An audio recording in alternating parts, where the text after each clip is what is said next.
Salam sejahtera, selamat pagi kepada tuan-tuan dan puan-puan pada hari ini. Hari ini kita akan ulas satu soalan penting. Apa jawatan terbaik untuk Rafizi Ramli? Adakah beliau masih lagi relevan dalam pentadbiran negara Malaysia?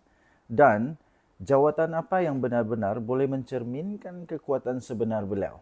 Tapi sebelum itu, jom kita dedah satu-satu, kita bedah satu persatu apa sebenarnya yang paling sesuai untuk Rafizi Ramli. Okey, tuan-tuan dan puan yang dihormati sekalian. Rafizi Ramli seorang yang bukan calang-calang, seorang akuntan yang bertauliah, bekas naib Presiden Petronas dan tokoh yang pernah membongkar skandal NFC dan tabung haji. Beliau juga dikenali sebagai seorang tokoh yang berfakta, teknokrat dan sangat tajam dalam hujah.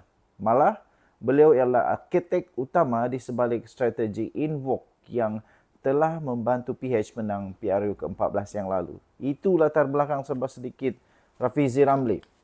Tapi sebelum kita teruskan, bagi anda yang ada masalah penyakit gout, kencing manis, darah tinggi, buasir, kanser, katarak, apa sajalah masalah badan, tiga serangkai. Kolesterol, darah tinggi ke apakah semua, bagi anda yang dalam masalah itu, anda boleh coba satu produk ni, produk namanya Transofactor. Salah satu produknya adalah ini, ya. Ini adalah dalam bentuk sachet, dalam bentuk minuman. Ini salah satu produk dia yang ada Transofactor. Okey, produk ini boleh meningkatkan imun badan kita sehingga 400% telah dibuktikan secara saintifik, membuktikan bahawa imun badan kita boleh sembuhkan penyakit kita sendiri apabila imun badan kita kuat. Okey, ini boleh meningkatkan sampai 400% imun badan, boleh sembuh daripada pelbagai jenis penyakit. Untuk anda yang berminat, ada masalah penyakit, sila hubungi saya. Okey, kita teruskan ya. Tuan-tuan dan puan-puan, jawatan paling sesuai untuk Rafizi adalah Menteri Keuangan. Kenapa? Kerana beliau bukan sekadar faham tentang angka, tetapi beliau faham tentang dasar. Beliau boleh menjadi suara yang berani untuk reformasi subsidi. Beliau juga boleh bersuara untuk percukaian dan pengurusan fiskal negara Malaysia. Dalam keadaan Malaysia sedang berdepan dengan hutang yang begitu tinggi dan kos sara hidup yang begitu naik mendadak, mencacak dan sebagainya, Rafizi ialah orang yang paling tepat untuk struktur semula ekonomi negara kita Malaysia. Okey, tuan-tuan dan puan-puan yang dihormati sekalian. Tapi, andai tidak menjadi Menteri Keuangan, satu lagi jawatan yang sangat kuat untuk beliau adalah Timbalan Perdana Menteri. Merangkap Menteri Ekonomi. Timbalan Perdana Menteri merangkap Menteri Ekonomi. Ini akan meletakkan beliau sebagai wajah reformasi kerajaan perpaduan yang baru.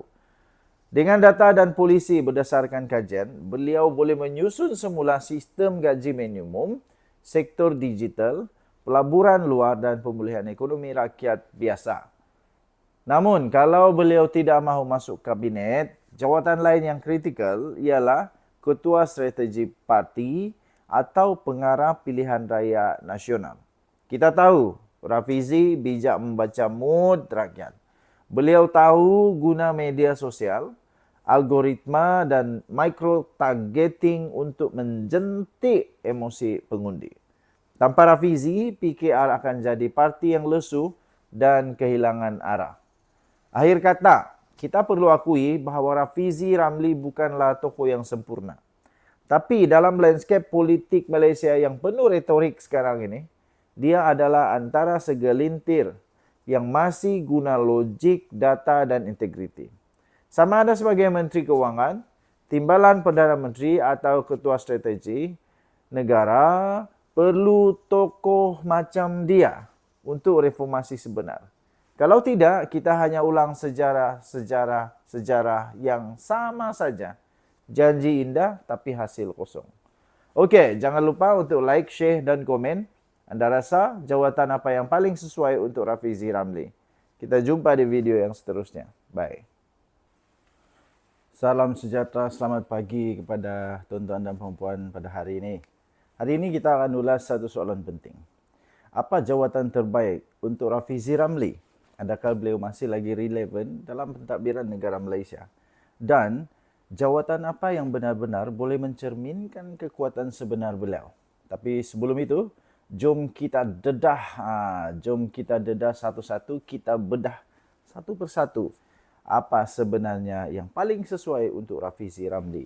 Okey, tuan-tuan dan puan yang dihormati sekalian. Rafizi Ramli, seorang yang bukan calang-calang, seorang akuntan yang bertauliah, bekas naib Presiden Petronas dan tokoh yang pernah membongkar skandal NFC dan tabung haji. Beliau juga dikenali sebagai seorang tokoh yang berfakta, teknokrat dan sangat tajam dalam hujah. Malah, beliau ialah arkitek utama di sebalik strategi Invoke yang telah membantu PH menang PRU ke-14 yang lalu. Itu latar belakang serba sedikit Rafizi Ramli.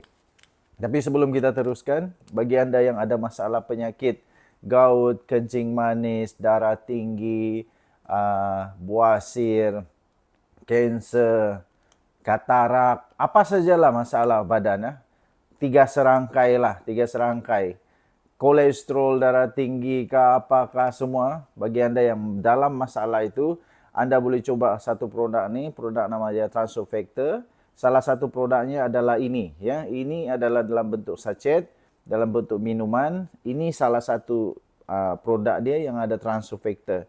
Okey, produk ini boleh meningkatkan imun badan kita sehingga 400% telah dibuktikan secara saintifik, membuktikan bahawa imun badan kita boleh sembuhkan penyakit kita sendiri apabila imun badan kita kuat. Okey, ini boleh meningkatkan sampai 400% imun badan, boleh sembuh daripada pelbagai jenis penyakit. Untuk anda yang berminat, ada masalah penyakit, sila hubungi saya. Okey, kita teruskan ya.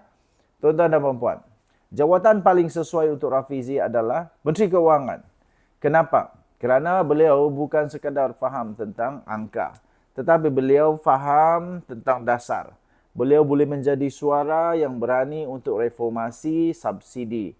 Beliau juga boleh bersuara untuk percukaian dan pengurusan fiskal negara Malaysia. Dalam keadaan Malaysia sedang berdepan dengan hutang yang begitu tinggi dan kos sara hidup yang begitu naik mendadak, mencacat dan sebagainya, Rafizi ialah orang yang paling tepat untuk struktur semula ekonomi negara kita Malaysia. Okey, tuan-tuan dan puan-puan yang dihormati sekalian.